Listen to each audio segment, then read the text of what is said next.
ప్రభు నామం బట్టి మీ అందరికీ వందనాలు. ఈరోజు దేవుని యొక్క వాక్యము వాగ్దానము. యెహోవా, నీవే నాకు కేడముగా, నీవే నాకు అతిశయాస్పదముగాను, నా తల ఎత్తువాడవుగాను ఉన్నావు. కీర్తన గ్రంథం 3:3 వచనం. ప్రియ దేవుని బిడ్డలారా, ఈరోజు ఈ యొక్క కీర్తన గ్రంథంలోంచి 3:3 వచనంలో ఈ వాక్య ప్రకారం ఆయన మనకు కేడముగా ఉన్నాడు. దావీదు మహారాజు తన జీవితంలో కష్టాలు, శత్రువుల భయం ఎదుర్కొన్నప్పుడు దేవునిపై ఉంచిన నమ్మకత్వాన్ని తెలియజేస్తుంది. దీనిలో అర్థం మరియు ఆత్మీయత రహస్యాలు కూడా మనం చూడొచ్చు. యుద్ధంలో శత్రువుల బాణాల నుండి కాపాడే కవచం లాంటిది. దేవుడు మనకు అడ్డంకిగా నిలిచిన సమస్త అపాయాల నుండి రక్షిస్తాడు. దేవుడే మనకు ఘనత. లోకంలో మనుషులు మనల్ని అవమానించినా దేవుడు మనకు తోడుగా ఉండి మనల్ని గొప్ప చేస్తాడు. శత్రువుల సమస్యల వల్ల తలదించుకోవాల్సిన పరిస్థితులు వచ్చినప్పుడు దేవుడే మనల్ని ధైర్యపరిచి తల ఎత్తి జీవించేలా ఆత్మవిశ్వాసాన్ని ఇస్తాడు. మన జీవితంలో ప్రభువు కేడముగా ఉండి గొప్ప రీతిగా క్రియ చేస్తున్నాడు. ఆయన మనకు కేడముగా ఉంటున్నాడు. శత్రువుకు సంబంధించిన ఏది కూడా మన జీవితాన్ని నాశనం చేయలేదు. ఆయన సమస్తమును ఇప్పటికీ తన మీదకి తీసుకుని ఉన్నాడు. దానికి బదులుగా ఆయన మహిమ మన చెంతకు దిగి వస్తుంది. మనం ఎదుర్కొంటున్నప్పటికీ తిరిగి చివరిగా గొప్ప మహిమను మనం పొందుకుంటాము.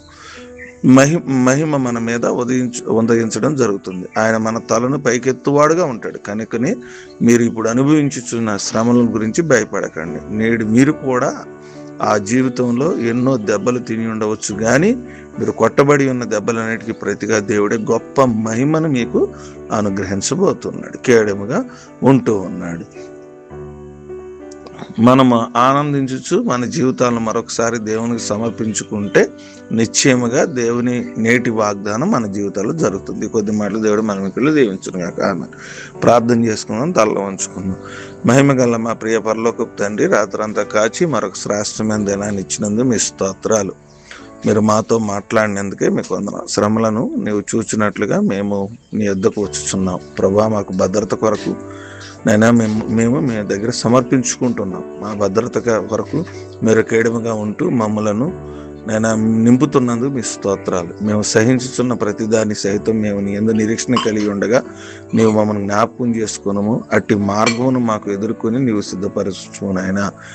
నీవు న్యాయము తీర్చే దేవుడవు ప్రభా. మా జీవితాలు అది నెరవేర్చినట్లుగా సంతోషము, సమాధానము, మా కష్టాలను సహించుటకు మాకు సహాయం చేయండి ప్రభా. ఏ కష్టమైన మార్గంలో నీవు మాతో కూడా ఉండి మాతో నడుము ప్రభా. నీవే మా కేడము, మహిమ, మా తల ఎత్తువాడవుగా ఉన్నావు. మా జీవితాల్లో బాధలు చుట్టుముట్టినప్పుడు శత్రువులు ప్రభానైనా నాశనం చేసేటువంటి పరిస్థితుల నుంచి విడిపించి మీ కృపలో జ్ఞాపకం చేసుకుని మమ్ములను బలపరచని ప్రార్థన చేస్తాం. ఏదైనా వివాహ దినాలు, పుట్టినరోజులు, అనారోగ్యాలు, ఆర్థిక సమస్యలు, అక్కరతలు, అవసరాలు అన్నీ మీ చేతులకు అప్పగిస్తూ దీని దేవునితో నింపమని యేసు నామమున నడిచిన తండ్రి. ఆమేన్.